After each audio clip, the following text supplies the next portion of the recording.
Welcome back to our channel. সবাই তোমরা আশা করি খুব ভালো আছো, আমিও বেশ আছি। সকাল সকাল একদম জিরে জল দিয়ে আমার দিনটা শুরু হয়ে গেল। আশিস বলছে একটা সময় ছিল কমপ্ল্যান খেতে আর এখন জিরের জল খাচ্ছে। জীবন কত পরিবর্তনশীল, তাই না? সে যাই হোক, আজকে আবার আশিসদের টিম লাঞ্চ রয়েছে, তো আমাদের ওই জন্য আজকে রান্না বান্না অন্যরকম হয়েছে। ব্রেকফাস্টে সিমুইয়ের উপমা হয়েছে, আর লাঞ্চের জন্য আশিস আমাকে সব সবজি তারপরে ডিম দিয়ে একটা সুন্দর করে ফ্রাইড রাইস বানিয়ে দিয়েছে। লাঞ্চ বক্সটা আগে আমি প্যাক করে নিলাম, তারপরে দুজনে মিলে আমরা ব্রেকফাস্টটা সেরে ফেললাম। এই সিমুইয়ের উপমাটা যা খেতে হয় না, কি বলবো, পুরো পাগল হয়ে যাবে। তোমাদেরকে একটা সুন্দর জিনিস দেখায়, ওদের অফিস থেকে এবারে দিওয়ালিতে একটা টামলার যে সিপারগুলো হয় না, ওগুলো দিয়েছে, আর সঙ্গে পঞ্চপ্রদীপ দিয়েছে। পঞ্চপ্রদীপটা পরে দেখাবো। এটা মানে দেখে আমার যা আনন্দ লেগেছে।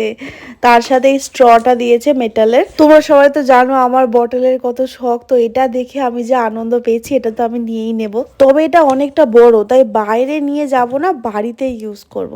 দারুণ জিনিস না? তোমরা অবশ্যই কমেন্ট করে জানিও তোমাদের কেমন লাগলো। ওই দেখো, বক বক করতে করতে আমি ভুলেই গেছি, আমাকে তো অফিস বেরোতে হবে, আমার আবার মিটিং আছে। চলো, রেডি ফেডি হয়ে গেছি আমরা।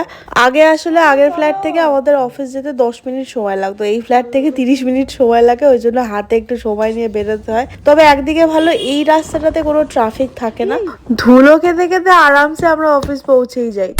আজকে আবার অফিসে গিয়ে দেখি আমার ডেস্কে কত রোদ্দুর চলে এসছে। ভালো একদিকে, কিন্তু ঠান্ডা এখানে খুব বেশি নেই, তাই রোদ্দুরটা দরকার ছিল না। অফিস টফিস করে সন্ধে হয়ে গেছে, এখন আমরা বাড়ি ফিরছি। ওর তো আবার জবেই টিম লাঞ্চ থাকে, সেই দিনই ও রাত্রিবেলা বেশি কিছু খাওয়া দাওয়া করতে পারে না। আজকে তাই রান্না বান্নার ঝামেলাও রাখিনি। আমার আগের দিনের একটুখানি তরকা আছে, ওটাকে ডিম দিয়ে ভালো করে একটুখানি মানে ঘন ঘন করে নেবো, আর সঙ্গে ফ্রাইড রাইসটা রয়েছে, ওটা গরম করে নেবো।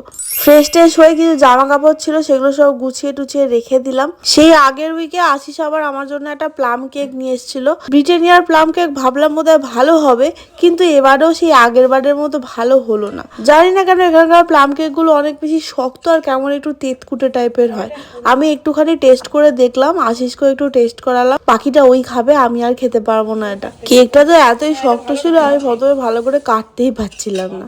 ভেবেছিলাম কেকটা খেয়ে একটুখানি বসবো, তারপরে ডিনার করব। কেক যেহেতু আর খেলাম না, সেই জন্য খাবার দাবার একেবারে গরম করতে বসিয়ে দিলাম। আগের ব্লগে তোমাদেরকে দেখিয়েছিলাম না, মঙ্গলবার আমাদের ওখানে বাজার বসে, তাই বাজার থেকে বেশ কচি কচি পেঁয়াজ পাতা নিয়ে এসেছিলাম। এগুলো পেঁয়াজ কলি নয়, মা আমাকে আগের দিন বললো, তো ওগুলো কটা কেটে নিয়েছি। আর তরকা দিয়ে কিন্তু এটা খেতে খুব ভালো লাগে। কিরম একটা উইয়ার্ড কম্বিনেশন, কিন্তু খারাপ লাগছিল না খেতে। ও তো কিছুই খেলো না, একটুখানি খই খেয়ে শুয়ে পড়েছিল। মা একটু ভিডিও কল করেছিল, মায়ের সাথে ওই জন্য ভিডিও কলে কথা বলছিলাম চিয়া সিড খেতে খেতে। দিনটা কিন্তু আমার বেশ ভালোই কাটলো। তোমরা জানিও তোমাদের দিনটা কেমন কাটলো। আবার দেখা হবে, ভালো লাগলে লাইক করে দিও।